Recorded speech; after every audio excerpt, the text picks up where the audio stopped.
છેલ્લા ઘણા વર્ષોથી દક્ષિણ ગુજરાતમાં બેંગ્લોરથી સંચાલિત નર્સિંગ કોલેજમાં કૌભાંડ ચાલી રહ્યા છે. હાલમાં વાંસદા ખડકાળા ખાતેની શ્રીજી નર્સિંગ કોલેજ દ્વારા આદિવાસી વિદ્યાર્થીઓના ભવિષ્ય જોડે છેડછાડ થઈ રહી છે.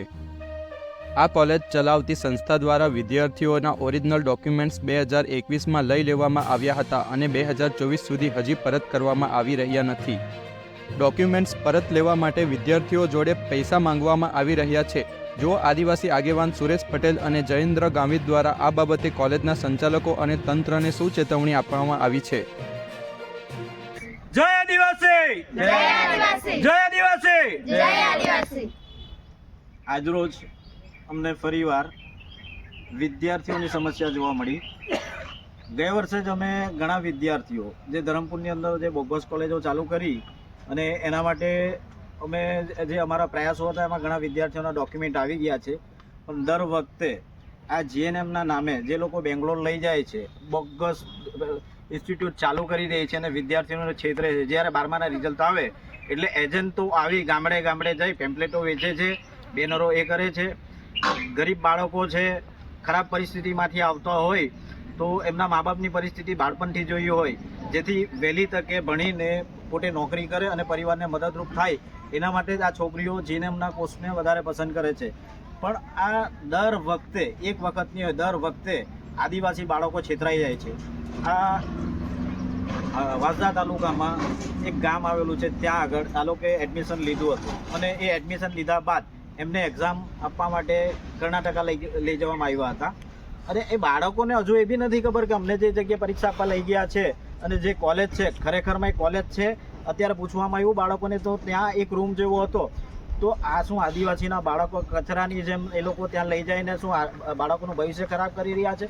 અને પહેલાં એડમિશન આપતી વખતે એ લોકો બાળકો પાસે ઓરિજિનલ ડોક્યુમેન્ટો લઈ લે છે. મજબૂરીના કારણે એ લોકો બીજો અભ્યાસ નહીં કરી શકે, એના માટે આ લોકો એ કરી રહ્યા છે.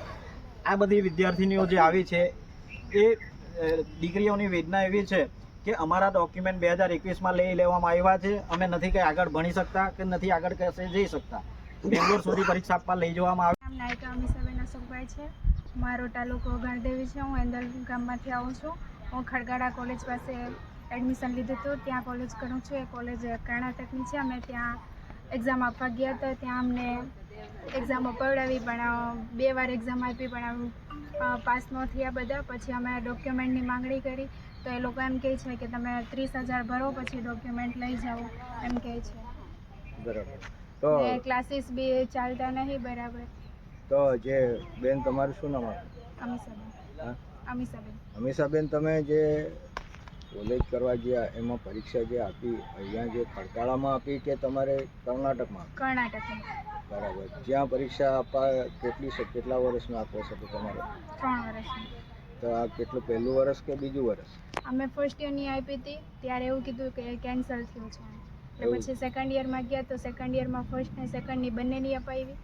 એ લોકોને અપાવડાવી પણ અડધા પાસ થયા, નાપાસ થયા આવું કીધું છે. પણ હવે કેટલા પાસ થયા કેટલા નાપાસ થયા એ કંઈ ખબર નહીં. એ જે હાલે જે આટલી છોકરી છે એમાંથી તમને ખબર એકાદ બી છોકરી તમારી પાસ થઈ કે ન થઈ? કેટલી નથી પાસ થયા હોય તો એવું નથી કે બંનેમાં જ પાસ થઈ ગયા ફર્સ્ટ સેકન્ડમાં, કોઈ એકમાં તો બાકી જ છે. એટલે પાછી જ્યાં સુધી ક્લિયર નહીં કરે ફર્સ્ટ કાં તો સેકન્ડ, ત્યાં સુધી થર્ડ નહીં આપવાનો. બરાબર બરાબર. તો હાલે જો તમે અહીંયા આજે ભેગા થયા છે તો તમે ત્યાં તમારે કોલેજ પર ગયા હતા, સરને પૂછ્યું હતું, એમને શું જવાબ આપ્યો? એ તો કંઈ નહીં, એમ કે તમે ચાલુ રાખો તમારી મેળે તો બધું થઈ જશે, તમે તૈયારી કરજો એક્ઝામની એમ. તો ડોક્યુમેન્ટ માટે તમે શું વાત કરી? અમે એવું કીધું કે અમારે હવે છોડી દેવું છે, અમારા વરસ બગડે છે, કાંઈ ક્લિયર થતું નથી. એટલે તો અમને એવું કહે કે તમારી હજી સ્કોલરશિપ બી નથી આવી તો તમે 30,000 ભરી રહે તમારા ડોક્યુમેન્ટ લેતા જજો. પૈસા ન ભરે ત્યાં સુધી ડોક્યુમેન્ટ ન આપે. બરાબર. એટલે 30,000 રૂપિયા જે પેમેન્ટ જે ભરી દે, એ ફી ભરી દે એટલે તમને છે ને જે તમારા જે ડોક્યુમેન્ટ હોય એ આપી દે. પણ જે એકાઉન્ટ ખોલાવ્યા હતા એની પાસબુક ને એ બધું બી એ લોકો પર જ છે, અમારી પર કંઈ નથી. બરાબર. એટલે તમારા જે તમામ જે ડોક્યુમેન્ટ છે બધા એ લોકો પર જ એ છે. લોકો પાસે જ ને છે? બ્લેન્ક ચેક પર સાઇન કરાવી હતી, 6 બ્લેન્ક ચેક પર. ચેક પર? હા, એ બી એમના પર જ છે? એમના પર જ છે. અમારી પાસે કંઈ વસ્તુ છે જ નહીં. બરાબર બરાબર. તો હાલની જે આ પરિસ્થિતિ છે એવું ને, તો આજે તમને ભેગા થયા છે, તો હવે પછી તમે શું કરશો?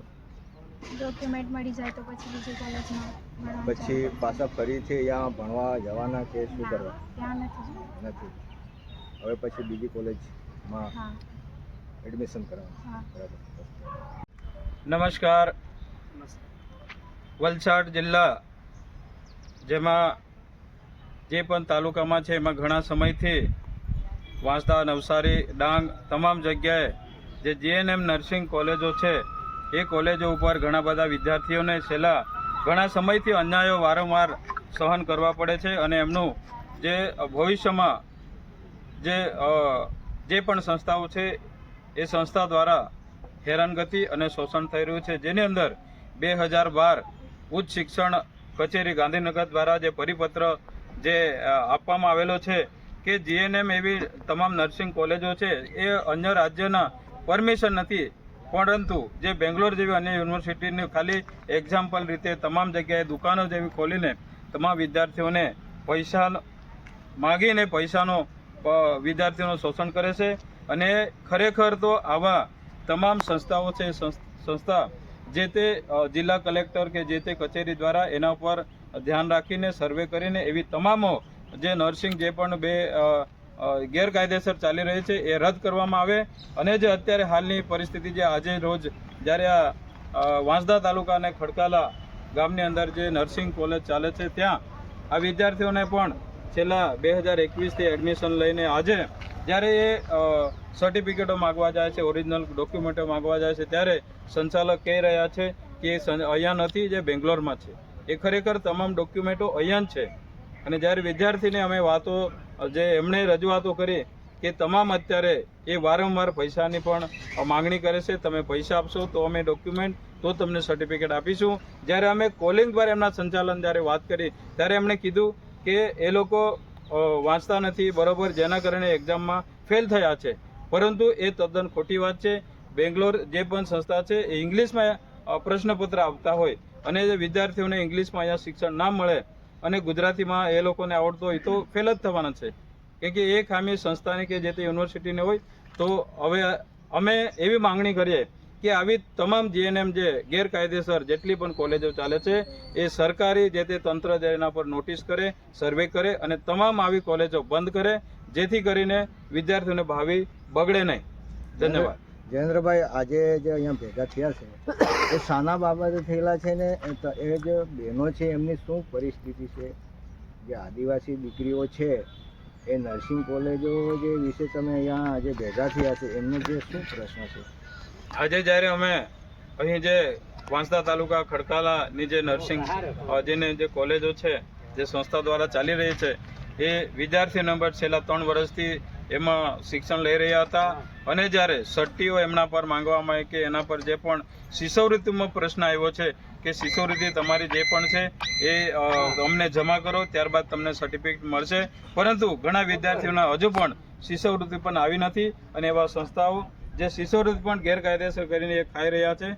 તો એના માટે અમે એ તમામ અહીંયા વિદ્યાર્થીઓ આવ્યા છે, એમણે અમે કાયદેસરની માંગ માટે આવ્યા છે અને જ્યાં સુધી એમને ન્યાયિક રીતે અને સર્ટિફિકેટો કે તમામ અન્યાય થયેલો છે ન્યાય નહીં મળે ત્યાં સુધી એ લડત અમે આગળના જે તે વિભાગને અમે અડીખમે રહીને એને ન્યાય અપાઈશું. જયેન્દ્રભાઈ, એક પ્રશ્ન એવો છે કે એમના જે જીવન સાથે જે સંકળાયેલા છે, જે અગત્યના ડોક્યુમેન્ટ છે એ જે સંસ્થાવાળા નથી આપતા અને જે એમના જે કોરા ચેકો છે બેંકોના એમના પર સાઇન કરાવેલી છે, એના વિશે તમે શું કહેવા માંગો છો?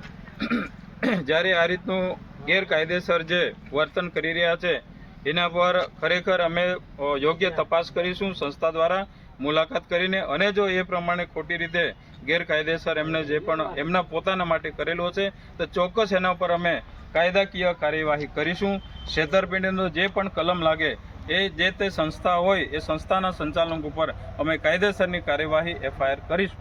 એ લોકો એમ કહેવા માંગે છે કે 60,000 ફી ભરશો તો જ ડોક્યુમેન્ટ આપીશું, એમ સંસ્થાવાળા કહેવા માંગે છે. એને વિશે તમે શું કહેવા માંગો છો?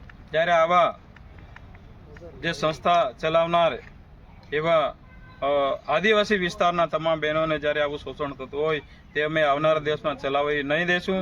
અને જે પણ એ અત્યારે જે પૈસા માંગવાની જે ઓફર કરી છે અને ત્યાં જ સર્ટિફિકેટ આપીશું, તો એવા વ્યક્તિઓને અમે કહેવા માંગીએ કે પહેલે કયા આધારે ને તમે લેખિતમાં આપો, અને એ જે પણ છે એ કાયદાના આધીન તમે અમને ઠરાવ GR જે પણ તમારો હશે, નીતિ નિયમમાં આવતો હશે, એ અમને ખુલાસો બતાવો. ત્યારબાદ આગળની તો જ અમે એમને એ રીતે અમે ખુલાસો માગીશું અને ન્યાયિક રીતે અમે જવાબો મેળવીશું.